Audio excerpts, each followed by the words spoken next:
Hello, everyone, and welcome to another episode of the Sunday Shot. It is excellent to have you here sharing your Sunday morning with us. I'm here on the mighty land of the Gadigal people, the Eora Nation. Joining me as ever is my co-host and partner in crime, Dave Milner. Welcome, Dave. Morning, Joe. Morning, everybody. We have two friends of the shots rejoining us again this week on the panel. More local is Lucy Hamilton. Welcome, Lucy. Well, hello, everybody. And beaming in all the way from Oslo is Ketan Joshi back with us. Thank you for joining us, Ketan, and hello. Good morning. Very nice to be here.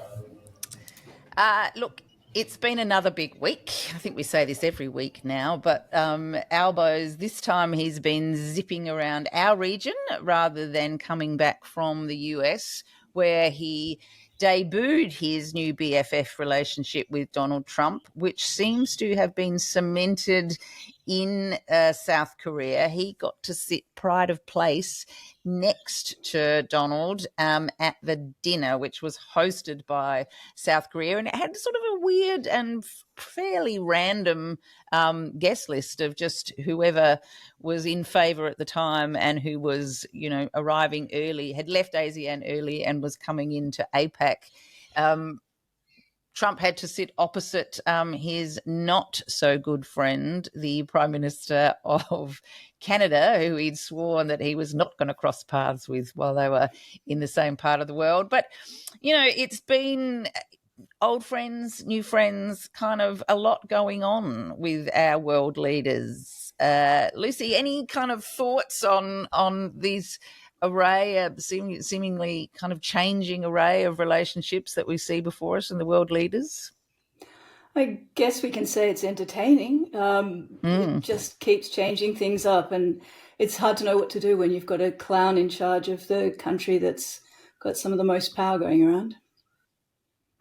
That is certainly true. And we did have, of course, the much hyped and long awaited meeting between Xi and Trump, which everybody seems to think like the future of the world is resting on these two men.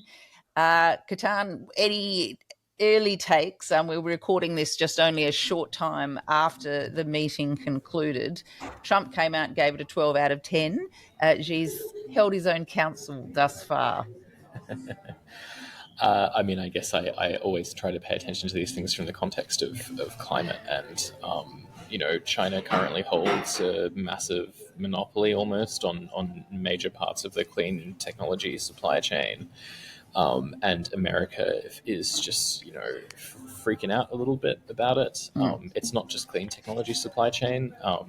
America's desperate for all the different bits and pieces that you need to build coal and gas-fired power stations as well, which is a lot of different bits and pieces, and China holds many of them.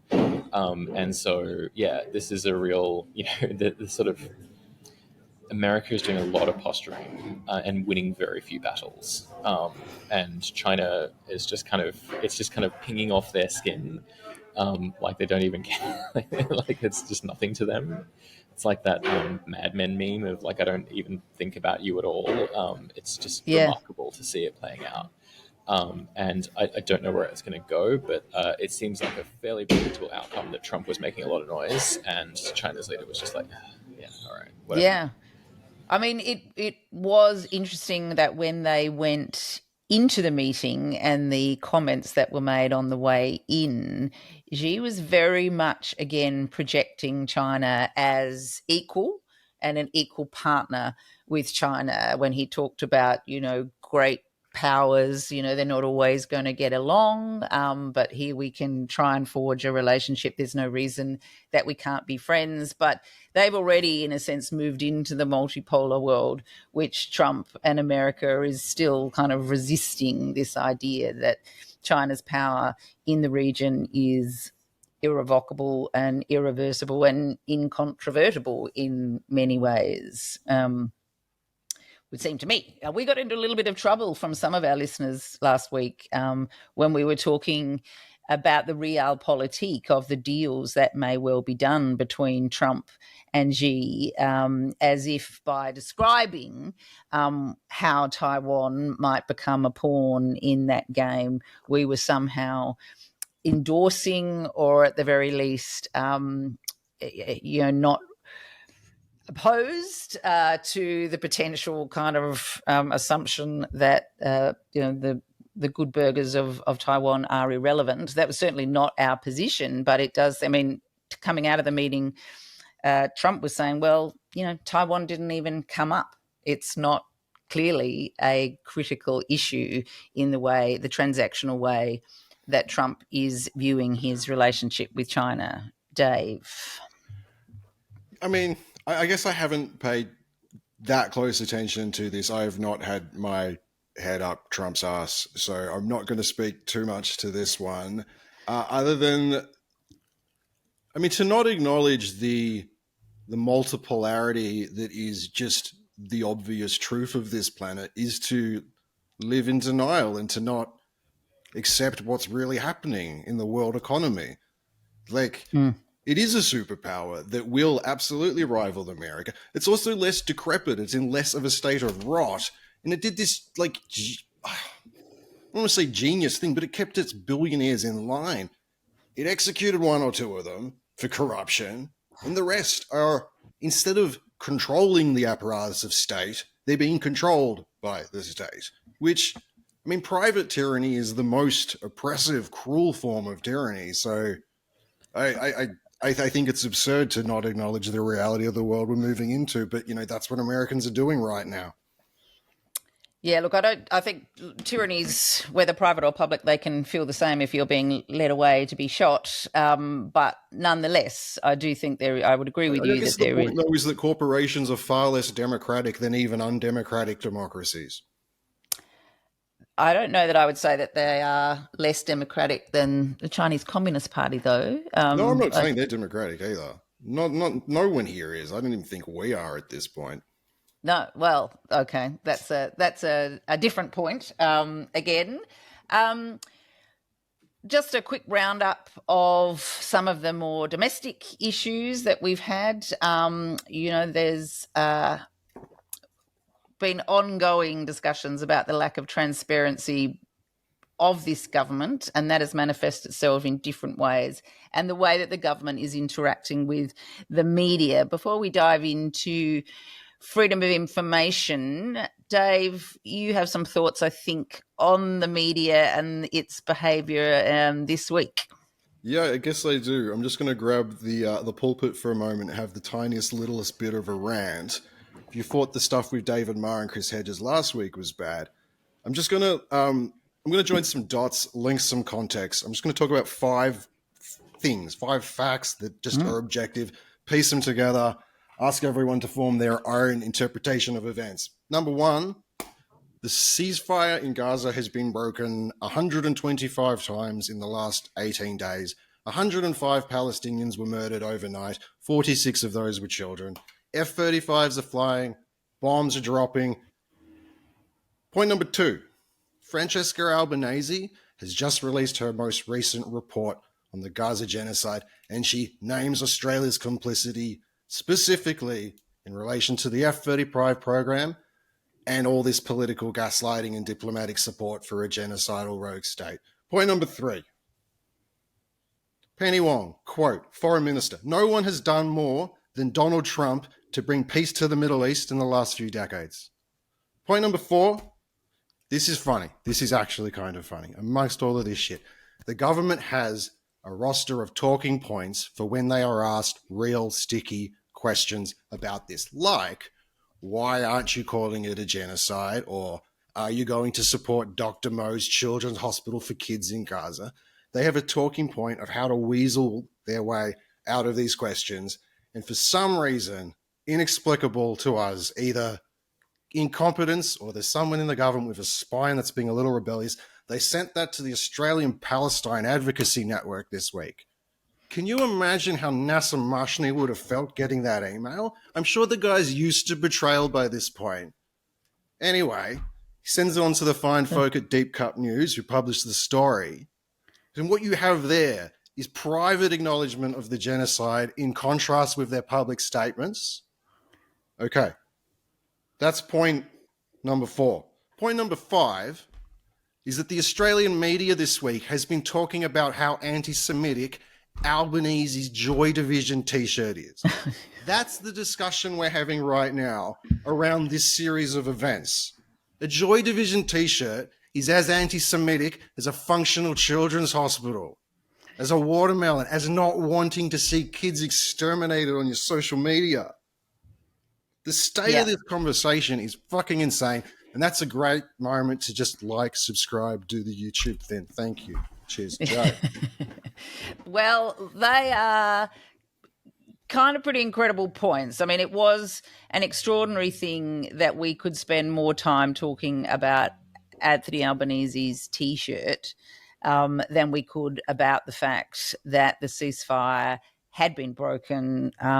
Lucy, there seems to be this sort of sense that Israel can undertake a bit of a bombing campaign, kill a few more people, and then say, but the ceasefire is holding, we're observing the ceasefire, as if there is no dissonance between those two facts or those two statements. Indeed. And I think you have to look at it in terms of over 30 years of constant demonization of Muslims. So coming out of the Cold War, there was the realignment over fossil fuel and new enemies. And suddenly Russians were white and Christian instead of communists. And the Middle East turned up a new deal for a big enemy to unite people against. And so you've partly got the neocons with their machinations about controlling the Middle East, and it sort of, I guess, galvanized by 9/11 and other events in the few years that followed. And I think a bunch of the older thinkers were really sort of set in crystal around that age, and they haven't moved beyond that. They still think that. But if you look at the book Alt-Reich by Nafez Ahmed, he tracks the eugenics and the Islamophobia networks that overlap with the neoliberal networks and that have worked consistently, and they're hugely funded and very close to power. So the effort to make Muslims seem less than human, their lives not worth thinking about, has been intense. Lucy, just that point as well, it's not just news media since 9/11 or even since Iran-Contra, really. It's also Hollywood, it's entertainment. The villains in Bond films were Russians and then they became Arabs. And it's I put on Netflix the other day, which I am going to cancel, by the way, because it's just it's unrelenting Zio bullshit at the moment. But there's 3 shows that have just been added that are about how great boot camp is, how great the US Marines are. They're really ramping up that sort of thing at the moment. I mean, it is an incredible thing. I mean, a lot of the work that you've done, Lucy, and we'll get into this in a bit more detail later in the show, but just how well resourced these different campaigns are, how globally strong, ubiquitous they are, as Dave says, not just, I mean, they creep into popular culture as well as the legacy media, and as well obviously as into the heart of kind of political power. Is that really possible simply because those sorts of ideas conform with the ideas of people who want to maintain their wealth at all costs, and that's where a lot of the fossil fuel misinformation comes? Or do they sort of glom onto that opportunistically to keep working in the background to advance their wealth-related agendas? I think that there's a real mixture of that happening. So you've got some people who have been working for decades to establish that Western civilization is in crisis and has to be protected from progressives, from Muslims, from trans people. So I think there's a percentage of them that really do seem to feel this. The John O'Sullivan was given a full-page feature in The Australian recently, and he's been one of the people doing that most strongly. He edited Quadrant for a while in Australia, in amongst all his other international journalistic and think tank work. And he was there introducing James Orr, who's a Cambridge professor of divinity, who's in the thick of so many of these think tanks. And one of his roles is in the Edmund Burke Foundation, where he represents England. He's the head of the Edmund Burke Foundation for England. But one of the driving forces in that is a bunch of quite extreme Israeli Jewish nationalist settler intellectuals whose careers were fostered by the Atlas Network from the 90s and set up think tanks to foster neoliberalism in Israel. And they are driving this Christian nationalist project out of that foundation. So, the targeting of Muslims is really central to some of these people, and they seem to be thoroughly driven by their, I don't know if it's bigotry, fear, certainly some snobbery in there. Yeah. There's a real arrogance about it.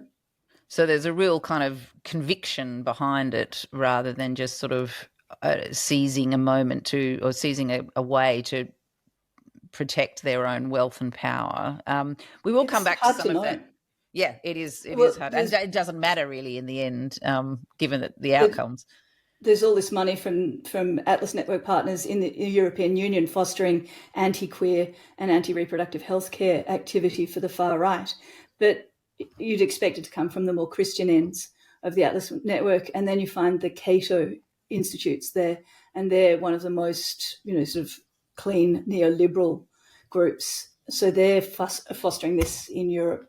And that kind of Christian nationalist thing is very much where you find the Islamophobia. So, it's just hard to know what's going on with these different groups at the moment. There's just so many of them. With the Islamophobia or the anti-Arab racism, however you want to phrase it, it's probably more accurate to call it that.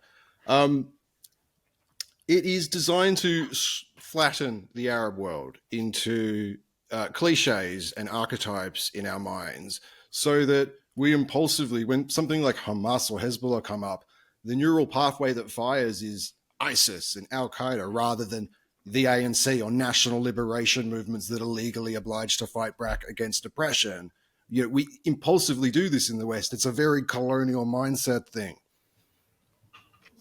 I mean, we are, as I say, we are going to get a bit more into that later. One of the different, I guess, approaches to misinformation that I wanted to touch on before we get into the conversation, which is this week about the Environmental Protection Biodiversity Conservation Act, is when governments themselves, and I don't mean just the kind of crazy governments that we see over in the US at the moment, but our own government who are deliberately misleading in the way that they talk to us about policy for their own purposes, and whether that is to project an appearance of doing something that they're not actually doing, or it's a way of deceptively getting a policy through that they know would not be popular.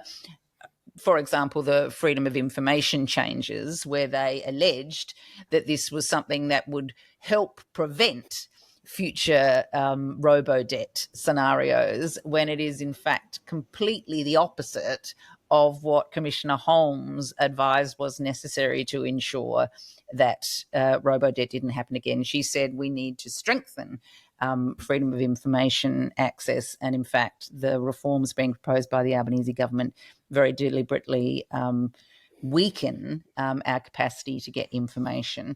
One of the other things that you've written a lot about, Ketan, is the role of carbon capture and offsets in our attempts to get to net zero by 2050, and really just misleading the public about whether or not those two strategies are possible, scientifically viable, and what role they can play in emissions reduction. Yeah, that's right. And you know, just to quickly link it back to what we were talking about earlier, you know, Davey mentioned how like absurd it is, the idea that supporting a children's hospital in Gaza could be seen as anti-Semitic or sort of somehow breaching progressive values, being like aggressively racist or cruel to a particular subgroup. The mind kind of goes a little, you feel completely displaced and disjointed. You don't know where you are anymore when something so pointedly aggressive and cruel suddenly becomes marked with being like a good thing, like you're stopping anti-Semitism. And I feel like I actually feel really much, very much the same feeling of confusion and displacement when I see something like, you know, someone like the head of a carbon offsetting company reacting with shock and horror to the idea that carbon offsets could actually be helping fossil fuels rather than helping climate action. And it's this whole project of labeling the problem as if it's the solution or something good and wholesome that really like I've never actually gotten over it, if that makes sense. It makes Yeah. so much sense, man. I really don't. The ultimate version of this, though, by the way, is let the market fix it. Like, let's trust the problem to fix the problem. That's Yeah, yeah. And so there was a report that just came out a couple of weeks ago from the Global CCS, Carbon Capture and Storage Institute, which is actually an Australian outfit that was started by Kevin Rudd back in the early 2010s. And it produces this report every single year. And I've been doing like the first update, the first like analysis I did of it was in 2021 as an essay for Greta Thunberg's climate book, and I've been doing like an annual update. So I'm currently preparing my next update, and it's the story is exactly the same every single year, right? Where they have, when you look at the projections of what is meant to happen, not based on like some hollow modeling, but literally the start dates of the projects that they have in their database. Like this is a CCS project; it's going to become activated in 2027. Put all that into a spreadsheet, and then you have a line of what actually does become operational. So that we're not even talking about forecasts here. We're talking about the literal planned start date of stuff that's under construction or in like late stage development. And I wish I could show it to you, but I'm going to save it for my blog post when it comes No, out. no, you do that, But and then we'll link but to it's it. like it's you know, it's just like that flat black line on the bottom of operational capacity. But every single projection is like, here it comes. This time it's going to happen. This time it's going to happen. This time it's going to happen.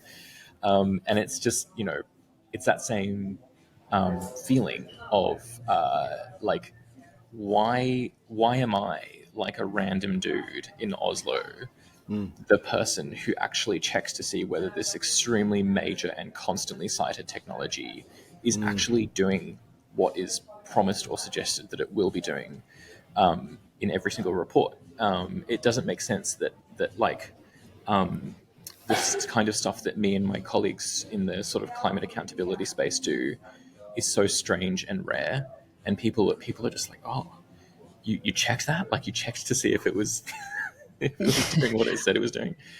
And it's the same Well, in carbon given how offsetting much is space. riding on it, you'd think that there would be more people doing Yeah. these checks, but they're not. It But of is course you, it's your not, right? colleagues. Like Yeah. the entire point of it is that you're not meant to check. You're meant to kind of let it wash over you, let the feeling of like someone's dealing with this wash over you, and then you kind of close your eyes and forget about it and get on with the at rest of some your point. whatever you're doing. At some point, you and I need to get really drunk and talk about this sort of thing.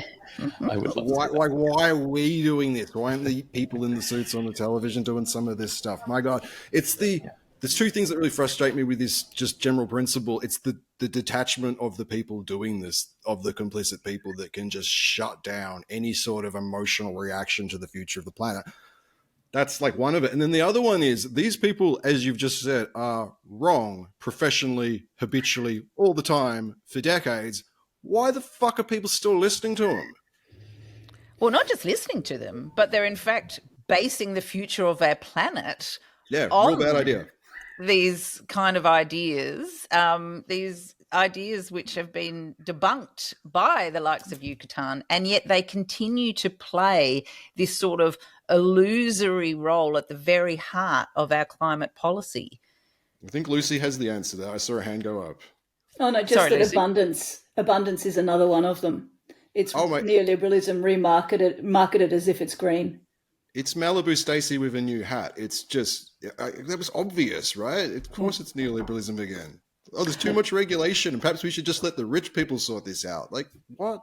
We've tried Well, that. I do think that it is this sort of obsession with abundance that has informed some of what has gone into the proposed reforms of the EPBC Act. This idea that there's too much regulation, which is stopping us build wind farms, which is, the headline where we all think, oh, well, we need wind farms. So, yeah, then sure, this all sounds like a really good idea. And then when you kind of get into it, what it is also allowing is basically massive exemptions from any kind of environmental kind of regulations in order to, from, political, the heart of politics, to just allow projects to go ahead. And that is still what is happening with these proposed reforms. Now, we have an interview which we'll go to with Brendan Sydes from the Australian Conservation Foundation.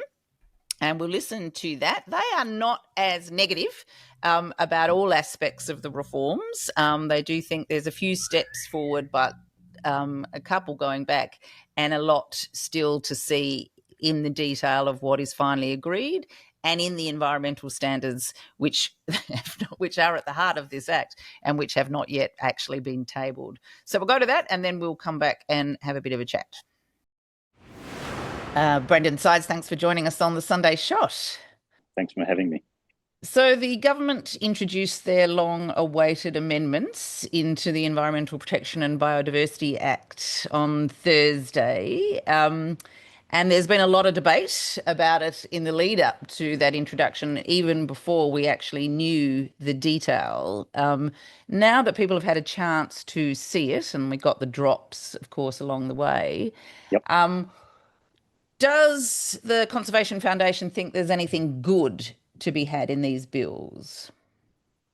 Well, first up, we definitely think it needs improvement. Yep.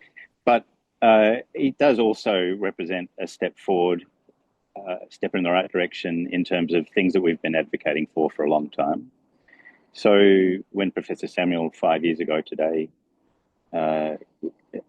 recommended that we move to a new system based on standards and clarity as to the outcomes, the nature protection outcomes that were supposed to be delivered by the legislation, and moved away, as he recommended, move away from the process-oriented and discretionary system. If we thought that was good, we backed that approach. So there's a framework for developing those standards, and there's some proposed standards on their way next week, I understand. So that's good. We have been long been advocates for an Environment Protection Authority, for a national independent regulator to deal with a range of things, including improving compliance and enforcement with our National Nature Protection Law, the EPBC Act. So that's in the package, and that's good as well.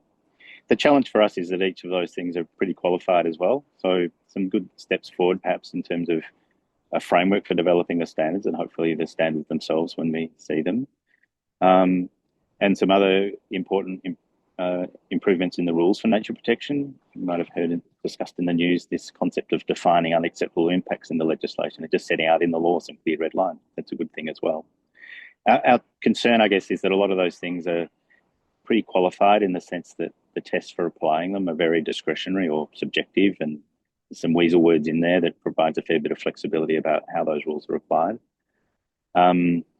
And then there's a series of exemptions and carve-outs as well, some of which are already in the legislation, and we've been pushing hard to have them tightened or removed, and in fact some new ones as well. So I guess the overall picture is some useful improvements suggested, some good steps forward in terms of some of those protection measures, but some heavy provisos and qualifications, I guess, that really mean that our position from here is that they need to be strengthened and improved to be really what nature needs at this critical time.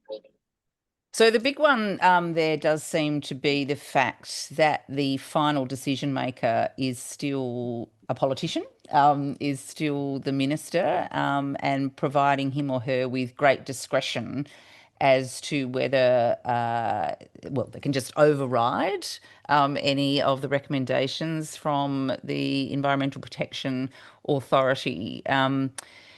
Do you see that as being something which has still scope to be negotiated around, or is the government kind of running a fairly firm line on that? That's not clear. The government has been running a fairly firm line on all of this, I should say, Yeah. while also indicating that there is room for movement. If people have got suggestions for improvement, then they're happy to hear them. I think the challenge with that particular issue and independent EPA decision making is that, first of all, one side of politics adamantly opposed to just the very idea of an EPA at all, let alone that sort of decision making. And then the Greens have said that they're not particularly prioritising, or they're not supportive of moving away from a ministerial accountability type model either. Oh. So the political dynamic there, I guess, is frankly not in favour of us getting what we think is the optimal model, which is a fully independent EPA when it comes to that assessment and approval decision making. But there's nonetheless measures that can be put in place to ensure that the EPA is as independent as possible. They still will, as the Minister has made clear and as currently occurs. The Minister's notionally the decision maker, but 90% plus of decisions are actually made by the department, and in the future that function would be delegated to the EPA. So it's still a very important and strong role for the EPA, and a need to make sure that they're as independent as possible within that decision making model. Right. Oh, that's encouraging then to hear that. So you've listed some of the concerns that you have. One of the debates that was happening sort of online today as the bill was being introduced, and as Murray Watts was talking at the National Press Club, was around the fact that the national environmental standards have not yet been tabled, and maybe more sort of an instrument rather than a schedule to the legislation. Is that of concern to you, or is that just simply part of the process of the development of the bill? Yeah, it's a somewhat complicated situation. As has been pointed out, the Minister was pointing it out, I think, in that National Press Club address today, that the instruments themselves will be regulations or a form of subordinate instruments under the legislation itself. So the power doesn't exist unless the legislation is changed, and then the Minister has the power to create these new standards. It is obviously really important, as the comments that I made before indicate, that the standards are as kind of watertight or legally binding and legally powerful as possible. And the language around the implementation is important there, as the language of the standards themselves. So my understanding is that we'll see drafts of those next week, or a couple of them, and scrutinising them carefully and making sure that they're consistent with what Professor Samuel recommended 5 years ago in terms of having standards that weren't just focused on processes and sort of ticking the box, but actually really clear in terms of the outcomes that were expected for nature protection and protecting the things that are supposed to be protected by our national nature protection law, like threatened species and internationally recognised wetlands and World Heritage sites and so forth. So there are some of the concerns we've got with what's in the bill. There's concerns we have with what's been left out of it as well. Yeah. One thing I was going to just mention in relation to nature protection in particular, the Greens have been talking about, is that there's no protection of native forests and deforestation taking place in Australia, which is happening, devastating habitat, but a lot of clearing going on for farming and agricultural purposes. Is that a concern that you share and a priority that you have to the degree that they do? Absolutely. And that's one of the things I was going to mention that's been left out of the bills as they've been tabled.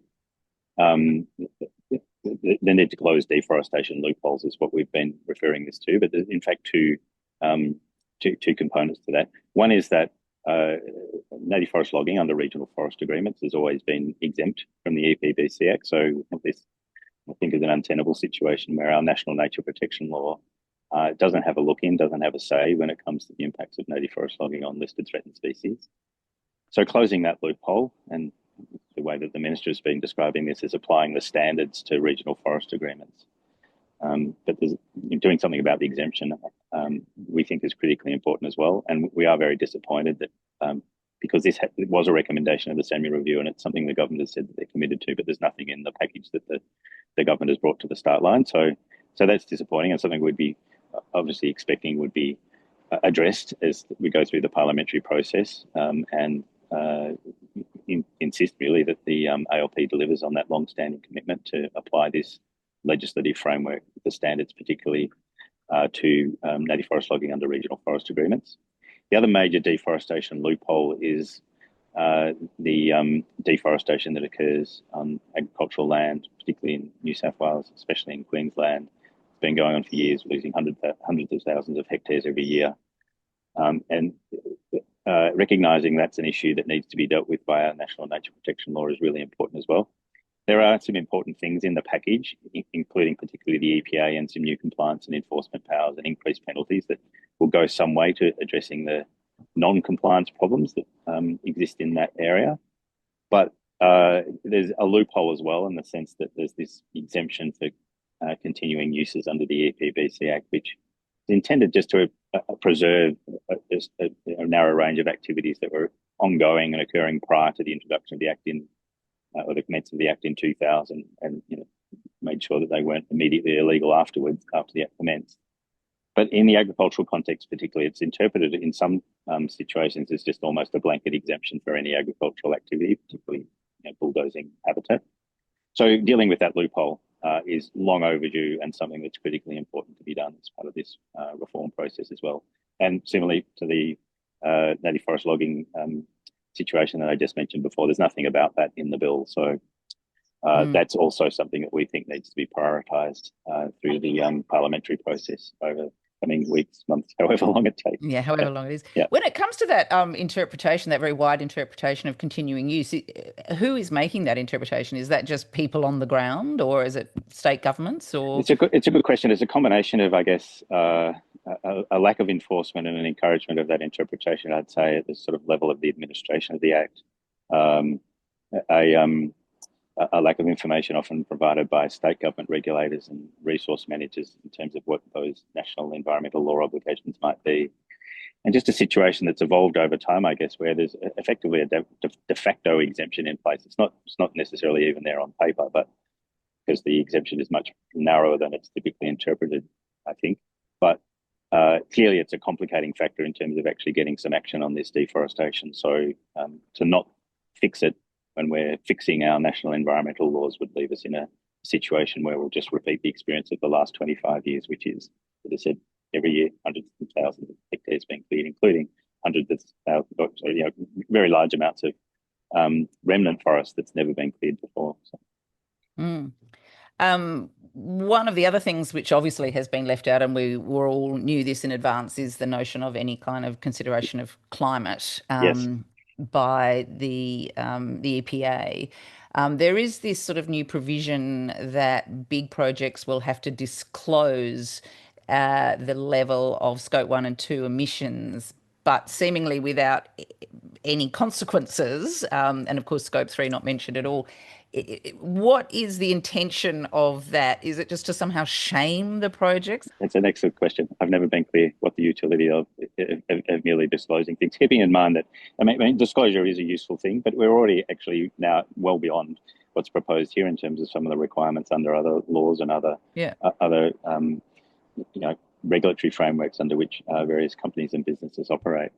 So I guess 5 years ago, Professor Samuel, in the context of a climate-denying coalition government, came up with some very modest proposals that I think he thought might take the situation forward a bit and deal with the fact that we've currently got a national nature protection law, which is, well, at present 1,300 pages. I think there's another 1,500 pages of amendments here. Dealing with the fact that it just doesn't explicitly deal with the need to acknowledge climate harm and take it into account in the decision-making process is the key thing that's missing. And the mere disclosure requirements that are now proposed. And there's a lot of double negatives in this legislation, so I use a double negative. It's not unuseful, but it really doesn't do anything about addressing the key issue, which is that decision makers need to take emissions into account. Importantly too, it's not just Scope 1 and 2 emissions. Professor Samuel actually said disclose emissions, not disclose Scope 1 and 2. That's the government's interpretation. That's subsequently that it should be limited to that, which is obviously a huge problem because particularly with new coal and gas projects, we're digging up that coal and gas and we're exporting it overseas to be burned. That's what we're doing. That's what it's for. That's what the product is how the product is intended to be used. So the emissions from that combustion of those fossil fuels clearly contributes to climate change. That contributes to harm to the things that the legislation is supposed to be protecting: the Great Barrier Reef, threatened species habitat, the board. So to insist that we're still not going to write something into the law that explicitly requires that to be taken into account just seems like,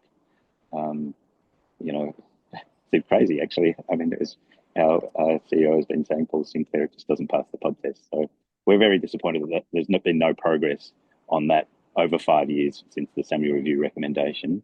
There's been no progress on that we can see in these new laws, and we'd be hoping that there'd be something better that is developed before these laws get passed by our parliamentarians. Just finally, and I know you're not directly involved in this case, but I'm interested in the Foundation's decision to run a case challenging the decision of Minister to extend the life of the North West Shelf. We have seen a couple of climate cases fail in Australia in the last few years. Sharma v. the Minister, the Torres Strait Island climate case. So just wondering what has motivated the Foundation to try again in the courts? The project is a huge carbon bomb. It's hugely damaging to the climate.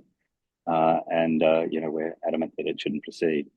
As you said, I'm not directly involved in the case, but I know our lawyers and the lawyers that they've engaged have carefully pored over the decision, the legal criteria that apply to those decisions, and I think there are strong grounds for challenging the minister's exercise of his discretion to approve the project. So we're challenging it in the federal court. So it's much more of a sort of a technical case rather than trying to establish a new duty of care. That's correct. It's different than that Sharma case that you mentioned, which was one that was attempting to establish that the minister had a duty of care when it came to approving projects under the EPBC Act. This is one that's very focused on the interpretation of the existing law and how the discretion under that legislation should be exercised, what can be taken into account, what must be taken into account, what shouldn't be taken into account in the decision-making process, for instance. Great. Well, we will watch that one with interest, and indeed the way that the reforms, the mammoth 1,500-page reforms, when they wade through Parliament or don't in the coming weeks. Well, Brendan, thank you very much for joining us on the Sunday Shot. Thank you. Okay, so the Australian Conservation Foundation, they think it's a bit of a mixed bag, but at its heart, Ketan, we do have a piece of legislation which is supposed to be about protecting the environment, but one of the key things that's impacting the environment in our contemporary times is, of course, the heating world, the changing climate. Do you see that without that recognition at the heart of this act, that whatever good it's doing, it's still kind of undermining where our focus really should be? Yes. Short answer. This is an ongoing thing. It's been happening all around the world. Do you consider the consequences of the product that's produced by the thing you're approving? And in this case, it should be relatively obvious. I mean, it's a majority of, maybe not necessarily the majority, but the bulk of the climate significant projects in there will be coal and gas projects. Australia still has a massive pipeline of these, right? Like it's for coal, it's comfortably the biggest pipeline of new coal mines on the planet, right, of any country. It's really quite remarkable. I don't think it's quite well recognised how Australia stands apart on that from the rest of the world. There was certainly a sense of defeatedness, particularly around considering the consequences of the product, the coal extraction. Some of the environment groups were like, they kind of pushed a little bit for a climate trigger, but I think they kind of knew from the outset that it was not going to be likely to end up in any legislation. And I think the Greens kind of gave off a little bit of that as well. It's probably that the government's never going to go for this type of thing. And then I think it's an interesting question of like, where do you go from there? I don't think it's useful to kind of sit back and go, okay, well, because the government's never going to accept it, we may as well just shut up about it and stop trying to push for this to be considered. I think that it's just something that you have to keep up over a long time, and eventually there will be a time when it's baffling that we ever even considered it a question.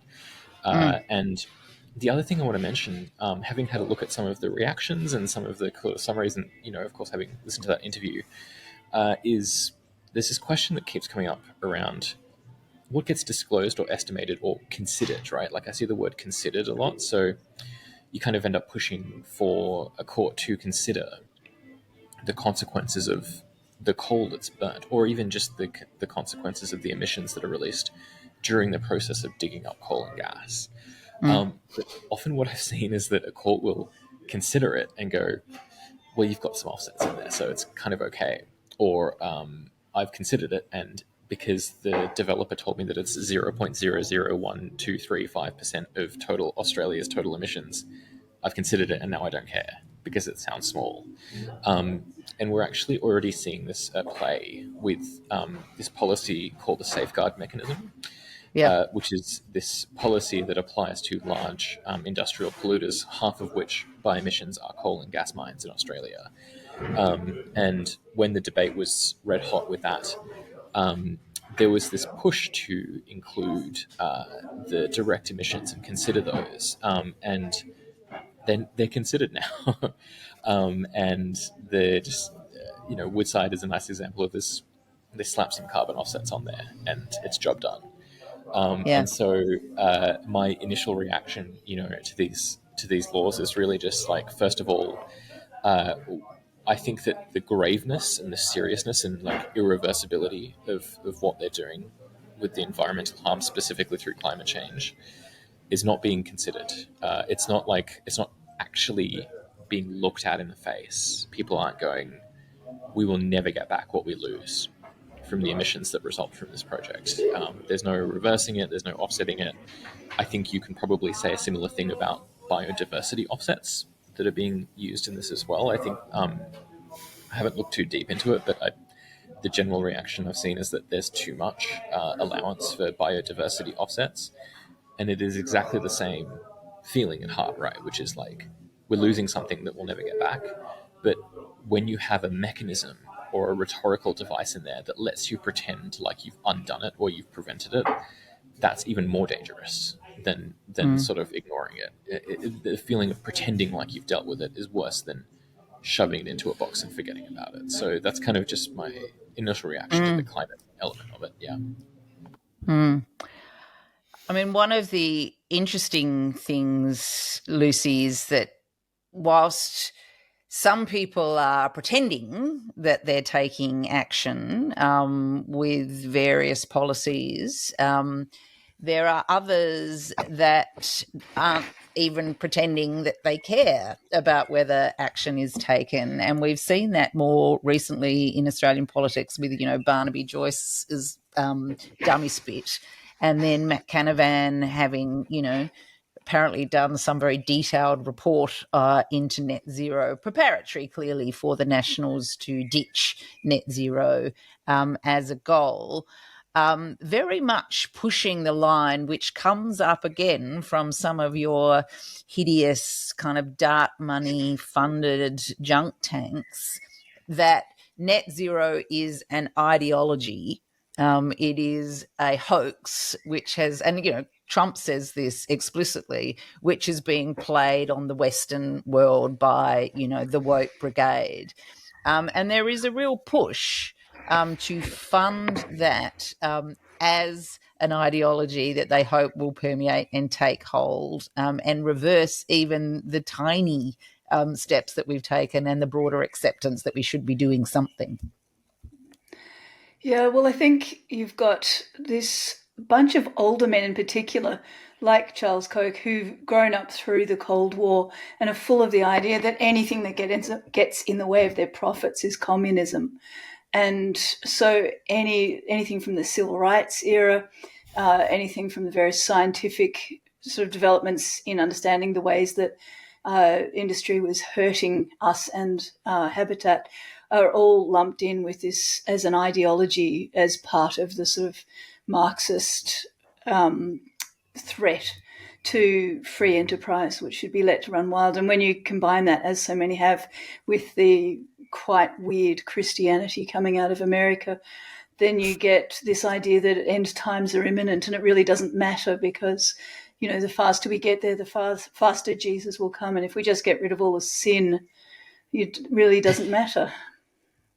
And there is this, I mean, it's very much, and you've talked a little bit about this in an essay that you're writing for The Shot, is that there is this strange impulse from some of these groups, particularly when anything is, as you say, threatening to impede their profit or their power, to debunk science. Actual scientific achievement and knowledge is debunked, is basically undermined, is accused of being lies or ideology. But then they use this sort of pseudo-scientific language to cloak their own really nasty politics. Indeed. So the Free Speech Union, that seems to be a Peter Thiel phenomenon coming out of Cambridge again with this divinity mob, is entirely It's quite extraordinary. geared... Sorry, just to interrupt, but I just want to say I find it quite extraordinary that this divinity mob, this James Orr, who's is a player, they occupy these positions in, haloed academic, prestigious institutions. Like he was at Oxford, now he's at Cambridge, and he continues to be, despite the bile that he spouts. And absolutely bile. And bringing in people like Charles Murray, who's been described as the academic KKK, into Cambridge just before COVID. Extraordinary the things that they're getting away with there. I don't know what Cambridge thinks is going on, but this is why they have their free speech union. So the idea is that they will say it is scientific to say that white men are better fit for the civic space and more intelligent, and so that women should be back in the home breeding. It's nature.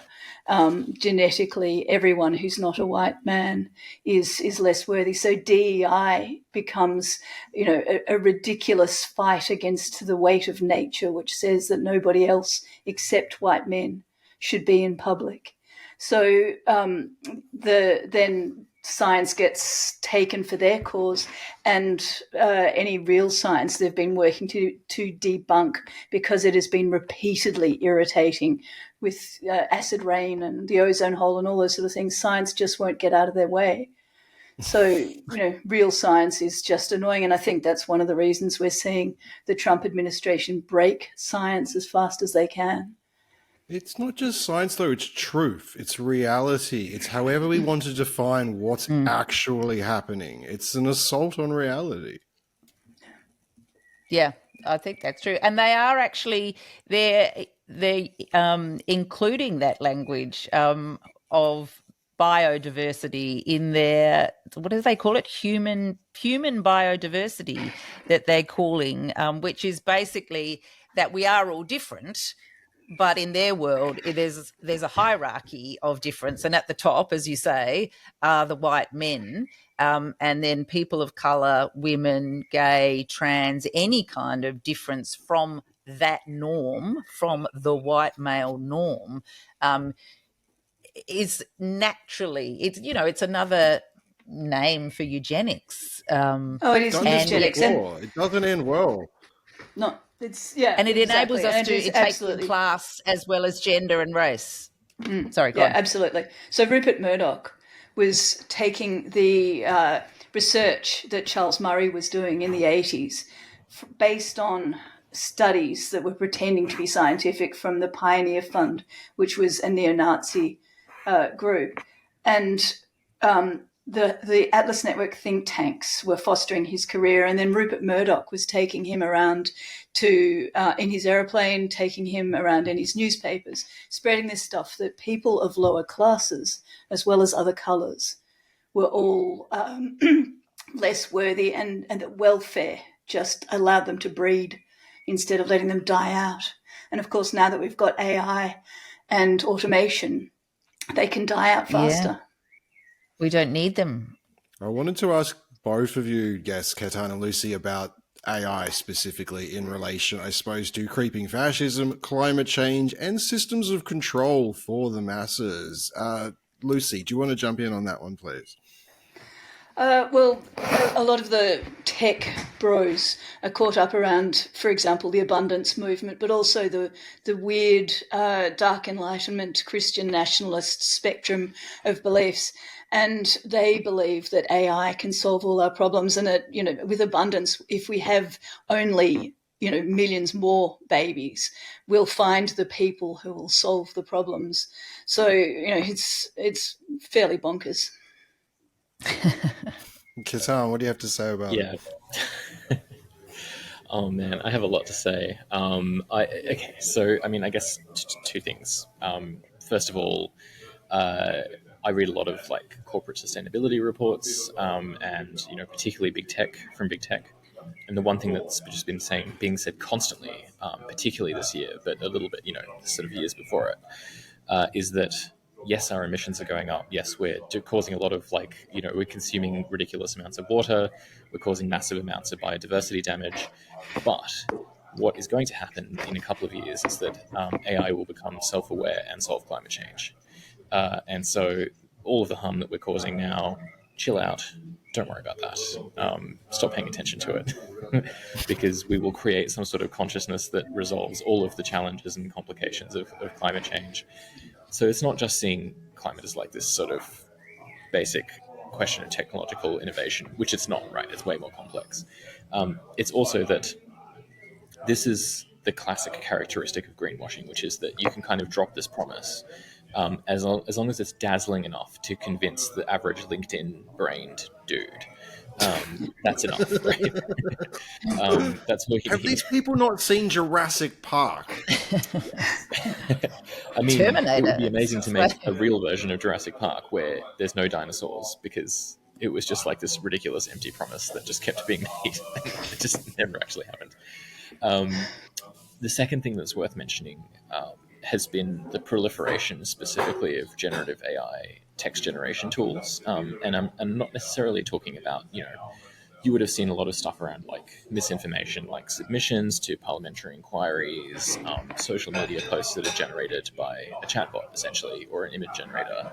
You can just pump this stuff out, maximum volume. Aesthetically, it's convincing because that's what it's designed to do, but it's untruthful also by design because chatbots just generate like aesthetics output that don't actually have any research capabilities. That's pretty bad. But I think people are starting to get a general awareness of it.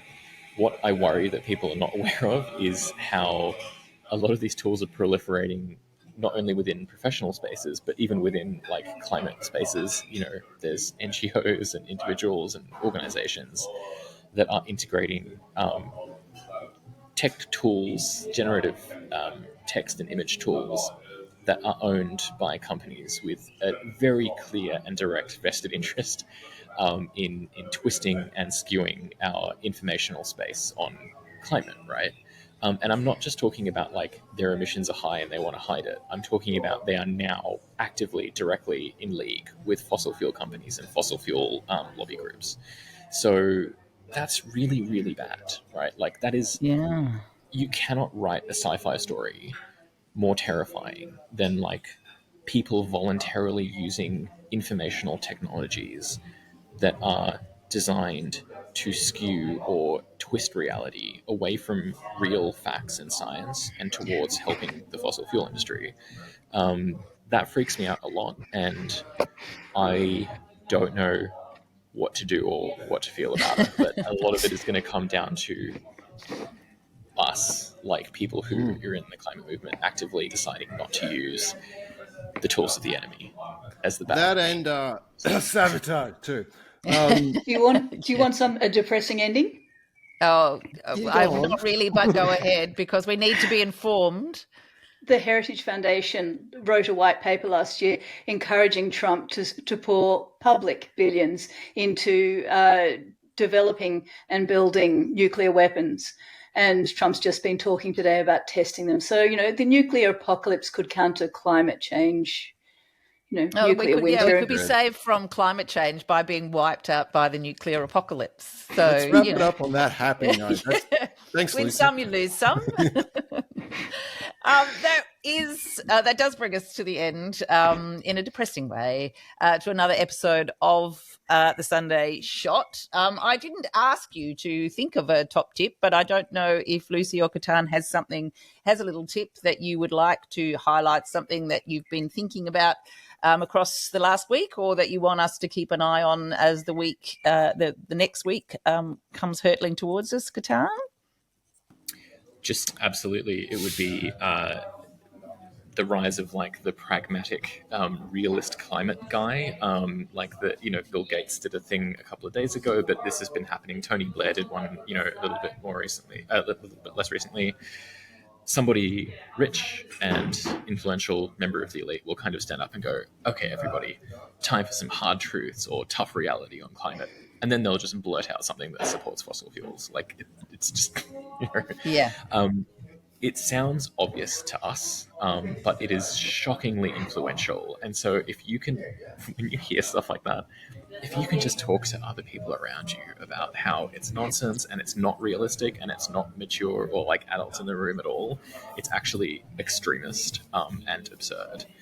That is really useful because it helps to disempower that. And it helps to disempower something which has a troubling amount of power. Where they pretend to be the adults in the room, we have to be the realist about this, and this is the way that we need to move forward on this and not be hyperbolic and crazy. Yep, well, we should call that out every time. Lucy, a top tip from you?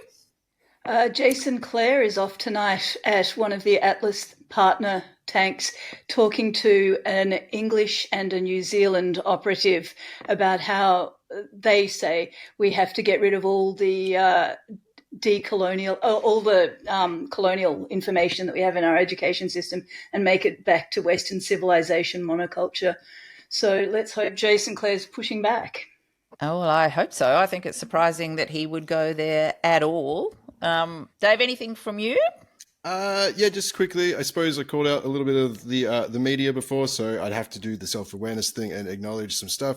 If you've come from the mainstream media space and you come onto our show, please do not feel like you need to equivocate between a genocidal army and the armed resistance to that genocidal army. Also, Oasis's first album, Definitely Maybe, is better than What's the Story, Morning Glory, one everyone knows. So check that out too. Cheers. And just from me today, in fact, I think it was yesterday, US time, was the 14th strike on boats that have murdered 61 of their occupants by the US military since September the 2nd.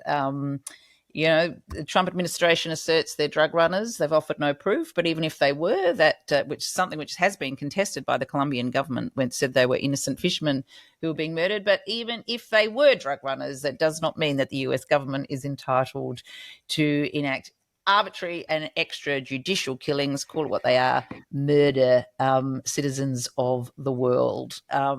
So that is our cheery episode of the Sunday Shot for this week. Thank you, Lucy, as we are recording at night, as I think I alluded to earlier, and as the show's gone on, Lucy's become a bit like a sort of a floating head amongst the darkness in going kind of out to buy a light kind of way.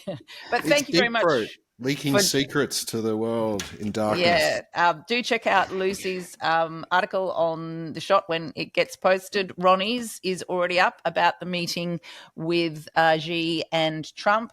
Ketan, it's always a great pleasure to have you beaming in from the other side of the world. I did want to ask you a little bit more about European politics, but we've run out of time. Some good signs coming from the Netherlands. France is still in chaos. Serbia is now, in fact, censoring their theatre festivals as that crackdown continues. So there we go. Thank you again, everybody. If you value what we do, please do like, subscribe, and even throw $1 or $2 our way so that we can keep covering our hat costs and keep beaming into your lounge rooms on Sunday mornings. Thank you very much. See you next week. Bye.